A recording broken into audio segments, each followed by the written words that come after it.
Agora a gente vai entender um pouquinho a questão dos impactos do extrativismo mineral e como é que a gente faz a extração. Existem vários tipos de minas, então tem as minas superficiais e as subterrâneas. Lembra lá que eu falei no início que existe a exploração ao céu aberto e a exploração de profundidade. Quando eu falo exploração ao céu aberto, eu falo o quê? Que tem a maior parte das matérias-primas, os minerais, tem a questão do baixo custo, menos perigo. E a exploração de profundidade é a questão que é subterrânea, que é mais demorado, leva um maior tempo, os custos são mais altos e mais perigosos. Então, quando eu falo a forma que vamos extrair os minerais, a gente tira lá da crosta terrestre. Lembra que eu falei a vocês que tinha o manto, o núcleo e a crosta. E a gente tira dessa parte superficial, que eu trouxe para vocês no vulcão na aula passada. E aí o que acontece? Quando ela expele as lavas, do magma lá, o magma no caso, quando ele expele, ela vira lava. Então faz a transformação de vários minerais. Então o que acontece aqui? A gente vai extrair esses recursos de uma forma diferente. Ou seja, a exploração a céu aberto é quando eu digo que eles fazem essa exploração aqui, ó. Tá vendo? Várias máquinas. Então ele está explorando um mineral a céu aberto. Ou seja, está tirando algumas rochas, como areia, que é um mineral não metálico que eu falei para vocês, e entre outros. Então a gente diz que isso aqui é a lavra a céu aberto, que é a forma que eles exploram o mineral a céu aberto. Ou seja, aqui é menos perigoso, é mais fácil de explorar e existe um baixo custo.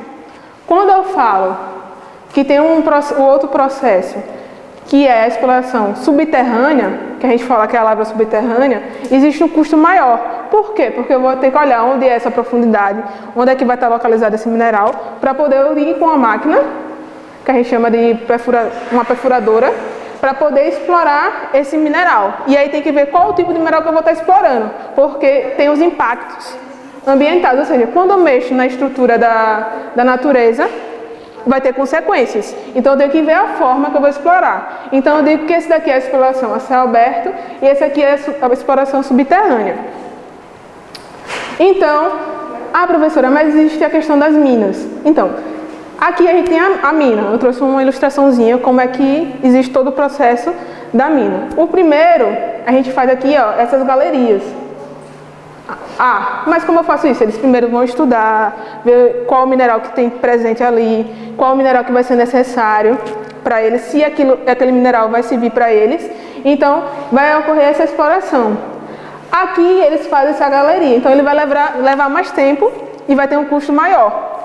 Então, eles acabam o quê? Fazendo as galerias, ó.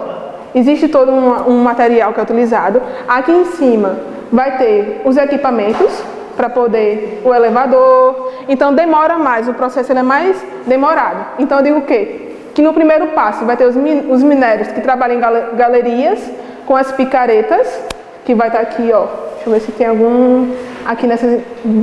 Não está nítido, mas dá para ver aqui. E vão fazer os poçozinhos para poder explorar. Nessas galerias vão ter vários poços para poder explorarem. Professora, mas tem perigo? Tem, muito perigo. Porque a gente está aqui, ó, a profundidade. A gente está aqui. Lembra lá que eu disse que a crosta terrestre, imagine a superfície, e aqui ele está adentrando, então ele está aprofundando. Então existem os perigos, pode ocorrer o quê? Se não for uma estrutura bem feita, pode vir a ocorrer aterramento, ou seja, pode vir descer essa terra aqui todinha que tem e acabar esses operários que trabalham aqui nessa região ficar soterrados. E para vocês entenderem um pouco como é que é feita, lembra lá que aconteceu 2 episódios, que são as barragens de Mariana e de Brumadinho. Professora, mas as barragens elas eram feitas antigamente para poder armazenar água. Então eles utilizavam essas barragens para poder armazenar água durante um tempo. E aí tem as barragens das hidrelétricas, que a gente utiliza muito ali em Xingó, é uma barragem, só que a gente vai gerar energia. E também, com o passar do tempo, as barragens foram sendo utilizadas para poder guardar os rejeitos minerais. Então, para vocês entenderem um pouquinho, antes de mais nada, eu trouxe aqui uma questão da jusante e da montante. Quando eu falo jussante, é porque a água ela está vindo em direção ao mar, em direção à foz. E quando eu falo mutante, a água está voltando para onde ela nasce. Então, isso que acontece na formação das barragens. No caso de Mariana e Brumadinho, o que aconteceu? Eles existiam vários tipos de barragem. Então, eles fizeram, primeiro, tem a barragem com a mutante, ou seja, que a água vai vir em direção à sua foz, vai sendo despejada, e aí eles construíram vários diques, ou seja, os rejeitos eles vão estar sendo armazenados aqui. Vários levantamentos, ó, armazenados, os rejeitos minerais. Então, e a água vai ficar retida nessa direção aqui. Então, se acontecer alguma coisa da barragem, se a estrutura da barragem soltar, então ela vai em direção à minha mutante, à minha foz, para onde o rio despeja. E a outro tipo de barragem é quando ele faz em direção a jusante, voltando, ou seja, para onde ele nasce. Então, eles vão construir as barragens de forma diferenciada. E aqui vai estar acumulando os recursos minerais. E o outro é o de alteamento, que aqui vai estar o dique, que é onde tem a água, sempre, os diques. E aí eles vão construir as barragens e os rejeitos minerais vão estar acumulados aqui. Então, por exemplo, o que acontece aqui, ó, tá vendo? Aqui são as barragens que são feitas. Ao redor dela tem o quê? Muita vegetação, tem a presença sempre de um rio, que é de onde eu vou tirar os meus minérios, e aqui vai ter as construções em degraus, ó, os degrauzinhos. Então vai estar aqui armazenados esses rejeitos minerais, que nem aqui, ó, o outro exemplo, sempre em construção em degrauzinhos. Então vai estar armazenados os rejeitos. Ah, professora, mas por que acontece aquilo, esses problemazinhos? Mas vamos aqui primeiro. Então, quando eu uso o quartzo, lembra que eu falei que utilizando o relógio? O vidro, eu utilizo aqui, ó, também é uma matéria-prima muito utilizada.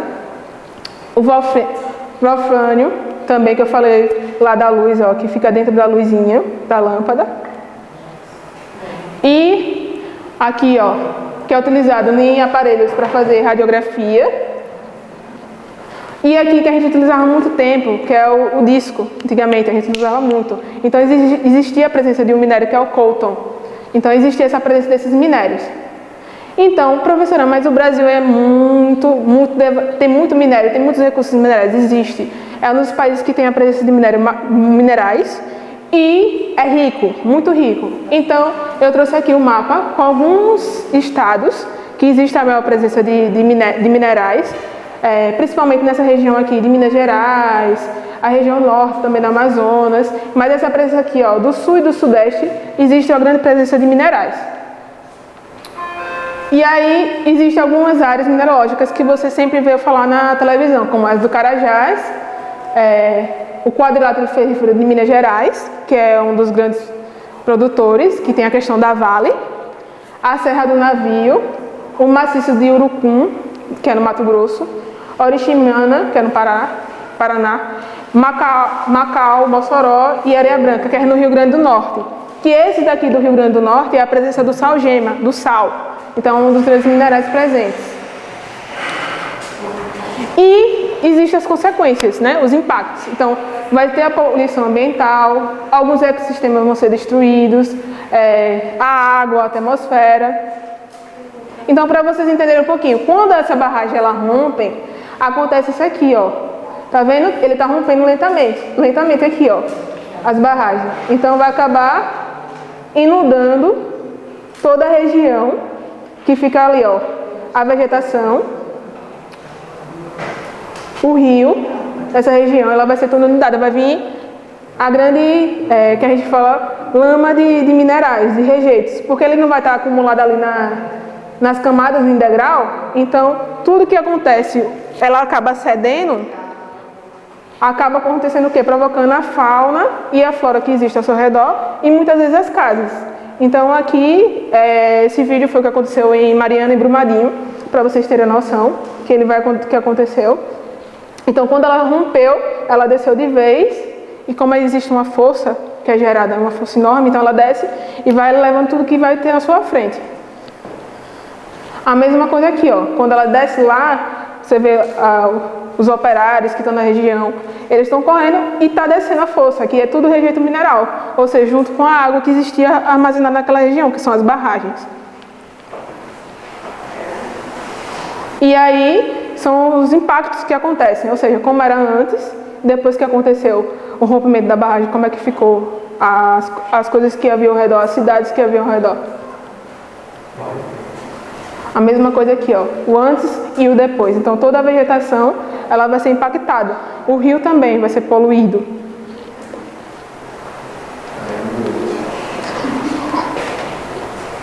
E aqui, ó, foi a última que teve de Brumadinho, para poder se tirar os operários trabalhando, mas existe a acumulação de rejeitos minerais nessa região, e aí tem alguns minerais que eles são tóxicos. Aí agora, para vocês entenderem um pouquinho o que acontece lá com a questão das barragens e a água. Aí eu trouxe aqui a água que a gente bebe normalmente. Vou colocar um pouquinho aqui. E aí acontece, quando eu misturo alguns minérios, a cor da água vai modificar. Então, se eu jogar areia, ela vai modificar. Se eu jogar argila, ela vai modificar. A argila vai estar aqui todinha, ó. Então, a cor da água ela vai modificar. Se eu pegar algumas rochas que a gente encontra, vai modificar. Aí eu peguei o pregozinho que eu utilizei na outra experiência, que tem ferro. Então, vai modificar. Então, o que acontece lá? Quando as barragens ela acabam cedendo, toda a água que existia do rio, que estava limpinha, que é utilizada para a gente beber, vai ser modificada. Por quê? Vai estar a presença de rejeitos minerais. O que acontece aqui? A água vai sendo modificada, a coloração. Ou seja, eu vou ter como beber essa água agora? Não vou poder beber. Então, são alguns impactos ambientais que acontecem quando esses minérios são despejados de forma incorreta, quando acontece o rompimento das barragens, as águas daquela região ficam mais inativas, eu não posso utilizar mais. Então, mais ou menos isso que acontece para vocês entenderem como é que acontece o processo da barragem, como é que ela pode provocar uma poluição ambiental. Ou seja, os peixes que estão ali naquele rio vão ficar sem oxigênio, porque vai ter a presença de vários minerais tóxicos. Então, eles não vão ter mais oxigênio para respirar. Então, vocês vão fazer a atividade da página 83, 84, 85 para poder colocar como exercício de fixação. Então, até a próxima.